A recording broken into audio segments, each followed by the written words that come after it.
Salutare! Bine venit pe canalul de YouTube Woman Yoga. Eu sunt Ioana și astăzi vom practica posturi de îndreptare și de relaxare a zonei spatelui, partea superioară. De cele mai multe ori avem activități pe care le desfășurăm în viața de zi cu zi, în fața noastră, stând la calculator, gătind, jucându-ne, toate se desfășoară în partea frontală, astfel că ajungem de cele mai multe ori să avem umerii căzuți, respirația se îngreunează și începe să ni se schimbă și buna dispoziție. Ce vom face astăzi este să activăm zona superioară a spatelui, să creăm spațiu în zona toracică, să deschidem pieptul și inima și să vedem cum putem avea control asupra dispoziției proprii. Hai pe ceva confortabil și să începem!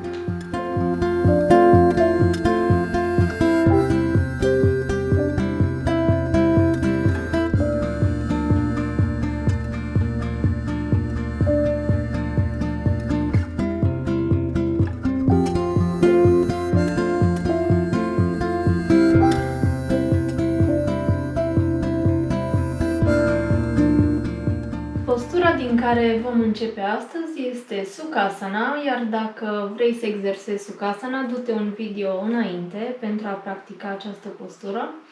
Vom începe din Sukhasana, ne așezăm confortabil, ne simțim punctele în care zona șezutului atinge salteaua, ușor începem să îndreptăm coloana, să o alungim. Facem o rotire externă a zonei umerilor, după care îi relaxăm și palmele le așezăm confortabil peste genunchi. Ușor închidem ochii și pentru câteva secunde ne aducem din nou în respirația noastră, aici pe saltea, în momentul prezent.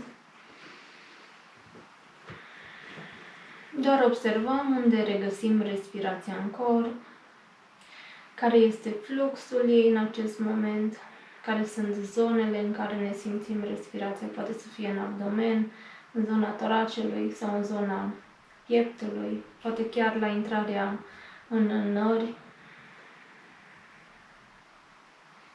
Rămânem pentru câteva secunde și ne reconectăm cu respirația noastră.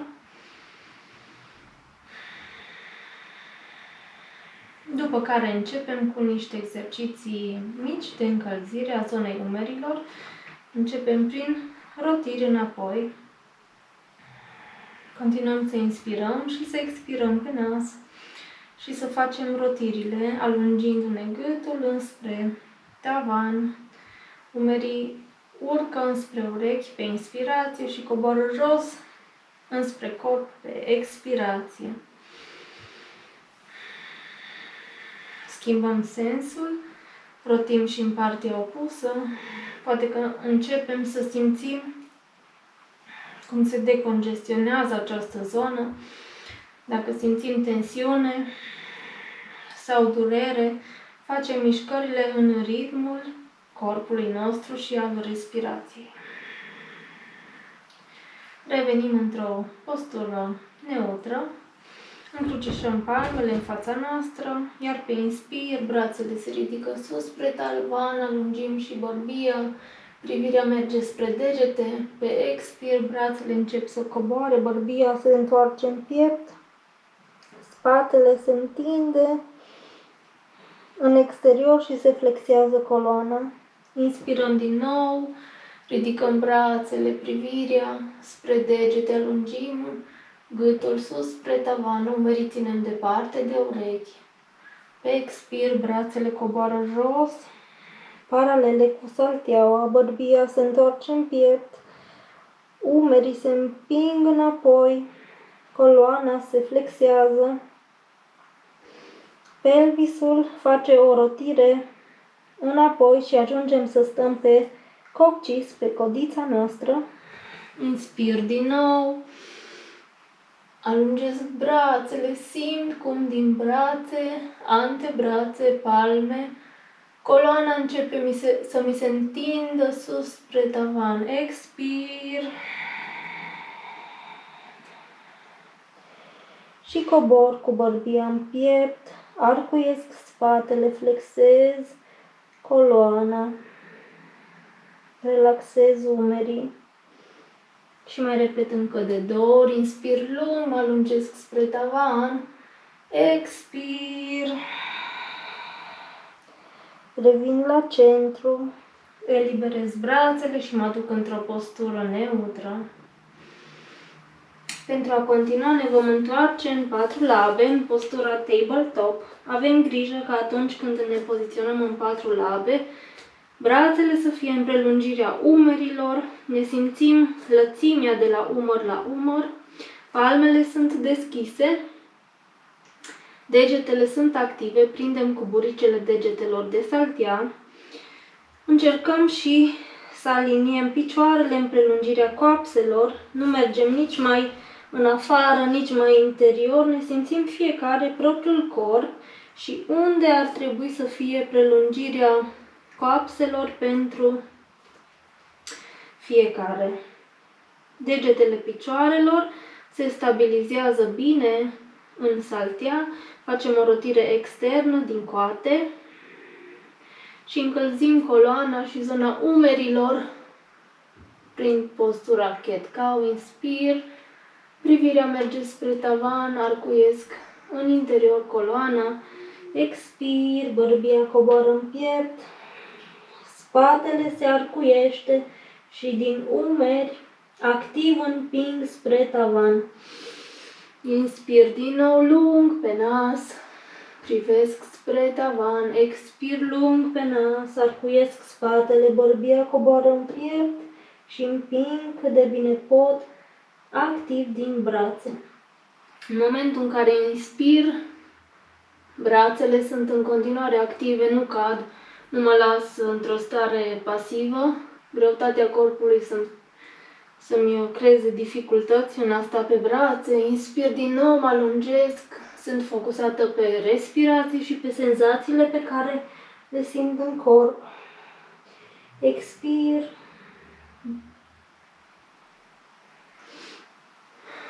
Încă o dată, inspir lung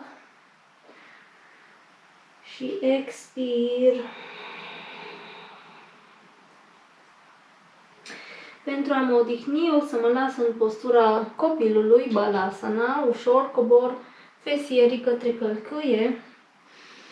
Pieptul se ridică, pe un inspir îmi alungesc coloana, pe un expir îmi așez palmele, pieptul în continuare să fie deschis și să pot să-mi las să-mi cobor fruntea ușor spre saltea. Intru în postura de relaxare, continui să inspir lung și să expir pe nas.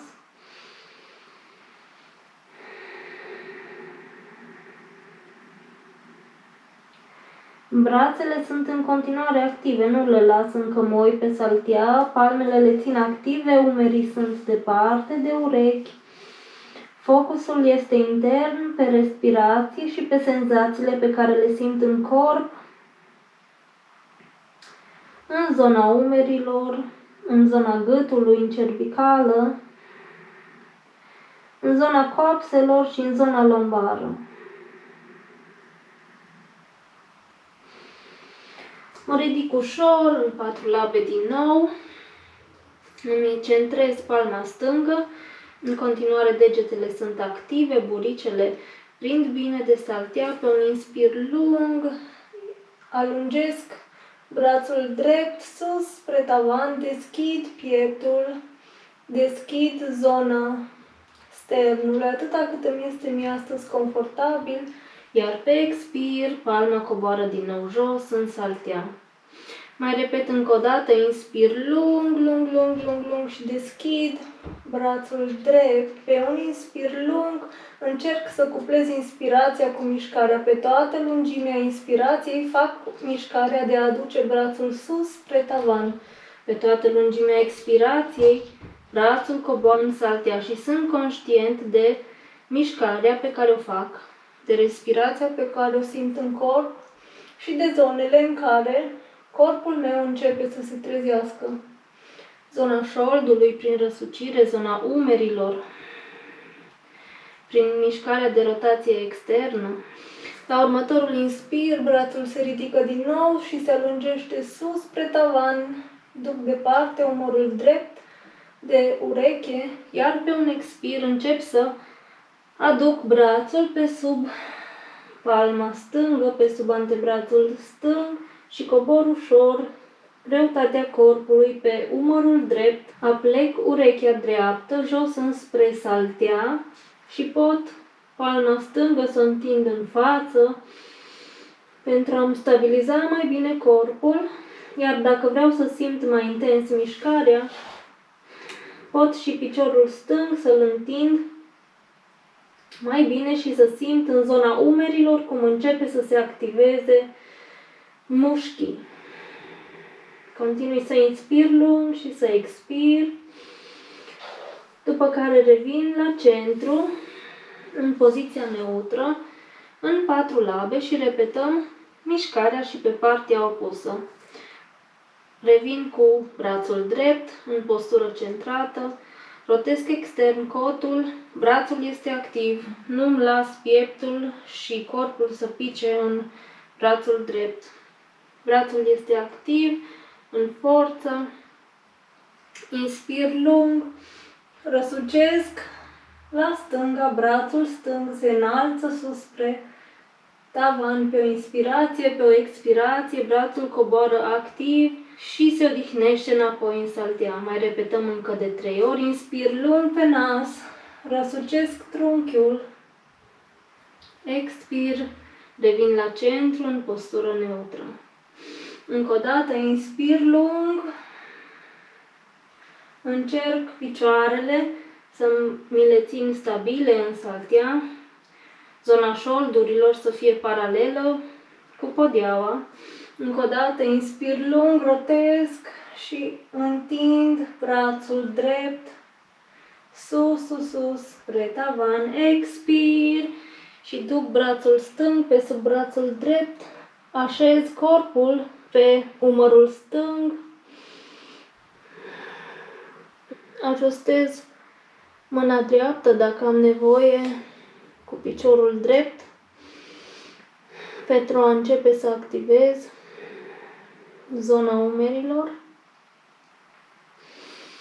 Rămân aici pentru încă 2 inspirații și expirații pe nas, după care revin la centru. Tranziția între posturi și între mișcări se face blând și controlat. Am grijă în momentul în care revin înapoi în postură, mă așez din nou în balasana, în postura copilului. De data aceasta brațele se relaxează pe lângă corp, pe lângă trunchi. Fruntea se odihnește în saltea. Dacă am nevoie și simt că este o presiune prea mare pentru genunchi, pot să-mi introduc o bătură în spatele genunchilor și să mă las ușor cu șezutul spre călcâie. Rămân pentru încă 3 respirații în balasana. Îmi relaxez mușchii spatelui. Iar dacă mă simt pregătită, mă ridic în 4 labe și mă aduc în Downward Dog, în Adho Mukha Svanasana. Ridic șezutul sus spre tavan în toate posturile din yoga, dorim ca coloana să fie alungită și dreaptă, astfel dacă în acest moment flexibilitatea mea este mai redusă, pot îndoi genunchii și să mențin coloana vertebrală dreaptă. Chiar dacă călcâiele nu mi-ating încă salteaua, nu este nicio problemă, rămân aici. Privirea se îndreaptă spre zona buricului pentru a relaxa și zona cervicală, brațele sunt active, umerii deschiși, continui să inspir și să expir pentru 3 respirații aici.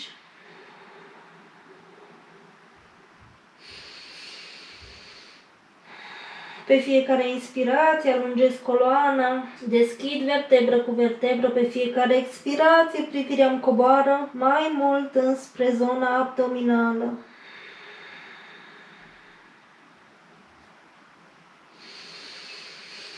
Inspir din nou, Privesc înainte, mă las din nou în 4 labe. Palmele sunt active, revin în prelungirea umerilor cu brațele. Mă aduc din nou în postura ușoară, în Sukhasana. Mă las din nou pe saltea și finalizez practica prin a mă centra din nou pe respirație, prin a simți zona umerilor, zona pieptului, dacă s-a deschis și dacă respir mai ușor și s-a mai detensionat această zonă. Rămân pentru câteva secunde centrată în respirație.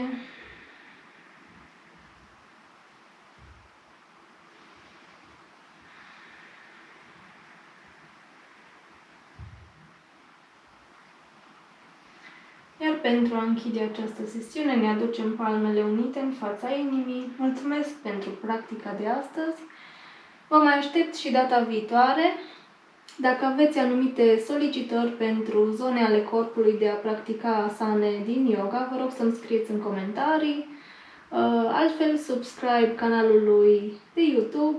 Iar dacă sunteți interesați de clase, vă aștept prin platforma Zoom online. Formularul de înscriere îl găsiți în descrierea de mai jos.